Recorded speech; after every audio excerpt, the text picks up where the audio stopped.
The Great War is over. Armistices have been signed and the peace process has begun. But how do you end a war to everyone's satisfaction? Already there are those on both sides who are dissatisfied with the agreement signed. Very dissatisfied.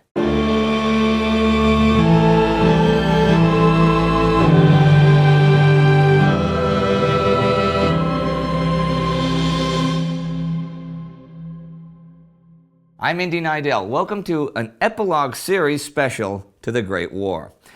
As for the idea of the world now being at peace, whatever it was that followed the armistice of November 11th, 1918, it was not peace. Something on the order of 9.5 million men were dead. Germany had lost 55 men for every hour, 1,330 for every day of the 52 months of the war. 1 in every 50 citizens of the Habsburg Empire had been killed.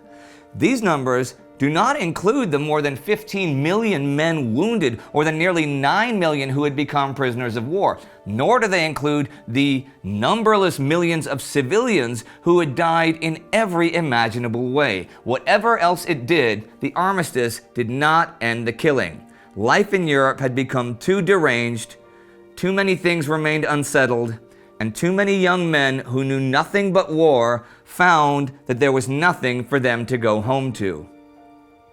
The armistice terms themselves, which I mentioned a few days ago, were not generally controversial to agree on, at least not to the creators.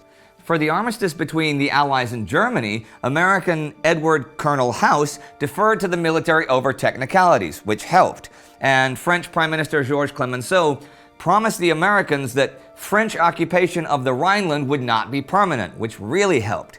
It was the stuff about navies that was somewhat more controversial. There was worry that the British Navy would become way too strong if they got all the German warships.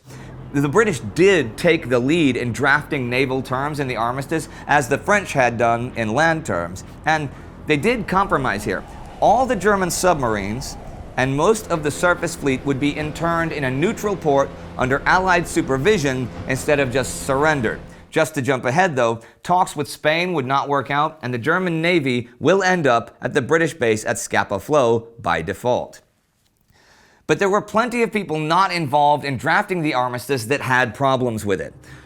French General Charles Mangin said, "No, no, no, we must go right into the heart of Germany. The armistice should be signed there. The Germans will not admit they are beaten. You do not finish wars like this. It is a fatal error and France will pay for it." American Commander John Pershing was also angry that they had not continued until the Germans had thrown down their arms in the field. What I dread is that Germany doesn't know she was licked. Had they given us another week, we'd have taught them. Still, under the armistice terms, Germany will have no offensive capability by land, sea, or air, and the Allies would keep the German colonies. And the naval blockade of Germany would continue until an actual peace treaty could be signed. And with Allied control of the Baltic, the blockade would be even more effective. So the hunger in Germany and Austria, would continue. The victors would gain most of the practical advantages of a German surrender and would be strong enough to impose their wishes at the peace conference. The difference between all this and unconditional surrender was one of symbolism and psychology rather than substance. You might think that the armistice with Germany that ended the war in the West was a result of Allied Commander Ferdinand Foch's cleverly converging offensives and German Quartermaster General Erich Ludendorff's errors in not pulling back and reconsolidating his forces before it was too late. And that is certainly true to an extent, but in the bigger picture, the German army simply ran out of men. Peter Hart has this to say: "War was not a straightforward progression towards success. In truth, the Allies eventually won on the battlefields because of a massive superiority in numbers and resources. It cannot be denied that the performance of the German army was incredible." To paraphrase David Stevenson, the armistice resulted from a string of successes against all 4 Central Powers. On the Western Front, this year the Allies could overrun the Somme or Passchendaele that had been impassable before. They could break through any German defense line. The Austrian defenses in Italy and the Bulgarian ones in Macedonia, which had been virtually impregnable, now collapsed in just days. In every theater of war, the Allies had the material advantage, and by now they'd learned hard and valuable lessons from the years of fighting. They had greater numbers too. Finally, they had the major advantage in morale, and this was of prime importance in every theater of battle. The Bulgarians and the Austrians just gave up and refused to fight toward the end. The fighting ability of the Central Powers literally disintegrated, and a big part of the blame for that is the German and Austrian offensives over the summer. The Allied application of technology, the quantity and the quality of their manpower, the sea lanes that brought them together from all around the world, the economics and the colossal feats of production that sustained the armies, and political leadership and political and military cohesion brought these advantages to fruition. Could the Central Powers have countered all of this? Well, that's speculation, and we don't generally do that, but it was theoretically possible. Not attacking at Verdun in 1916 and instead renewing the Eastern Front rampage of 1915 against Russia could have maybe caused a ceasefire there before Russia's own Brusilov offensive and well before the US joined the war. Definitely not reinstating unrestricted submarine warfare, which very quickly brought the US into the war, may have changed the game. Though American sentiment towards joining the war was growing before that time, there's every reason to believe the US would have stayed out of the war otherwise, and then the Allies would have still been hit by the Russian Revolution, the Nivelle disaster, the French mutinies, and Passchendaele, which could have ended up in a political and geographical compromise in the West and total German hegemony in the East. But that didn't happen, and the continental empires of Europe were no more. And think what lay ahead for the losers. There was revolution from the left and militarism on the right, economies that had been totally destroyed, growing war guilt, and of course, a search for scapegoats. It wasn't a bed of roses for the victors either. Would there be a better life as promised for the soldiers, airmen, and sailors returning home? After all they'd seen and done, would the pain of the war fade? Could it fade? General Freyberg wrote to a friend in Britain when he and his friend marched through Belgium on the way to the German border.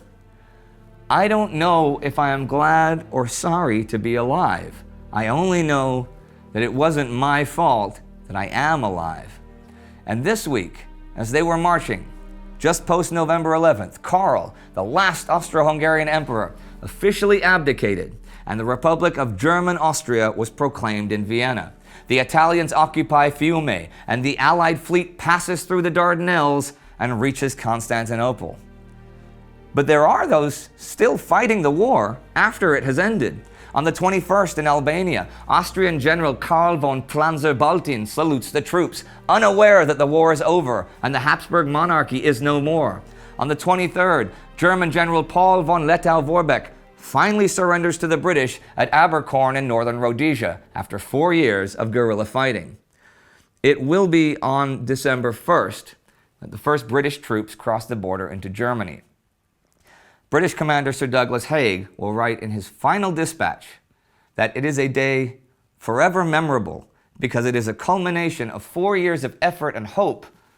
But still, just like often during the war, the supply lines failed. This time the men had gone forward too far too quickly for the food trains to reach them. They have to stop and wait for 3 days. The Americans also arrived December 1st after marching for 2 weeks, mostly in the rain. They were stunned to see the contrast between the blasted and ruined villages and landscape of the war zone in France and the cultivated, peaceful lands of Germany. They now marched through Rhineland villages that had not experienced the war firsthand and who didn't really look too kindly on the arrival of a conqueror, especially since the feeling was already growing that that conqueror had not really defeated them in battle, but had only got an armistice because their leaders failed them in the face of revolution and democracy. And over the winter, that feeling would continue to grow, while leaders on the other side continued to believe they had not gone far enough in defeating Germany and should have fought until the Germans lay down their arms in the field. So this is the background, a background of dissatisfaction that will color the peace treaty process and indeed, for many years, will color the perceptions of victor and vanquished alike. There were a lot of quotes and paraphrasing of some of my favorite First World War authors in this episode. This is very much an homage. And you can find links to some of my favorite of their World War I books. If you would like to see our special episode about Woodrow Wilson, you can click right here for our bio about him. Don't forget to subscribe. See you next time.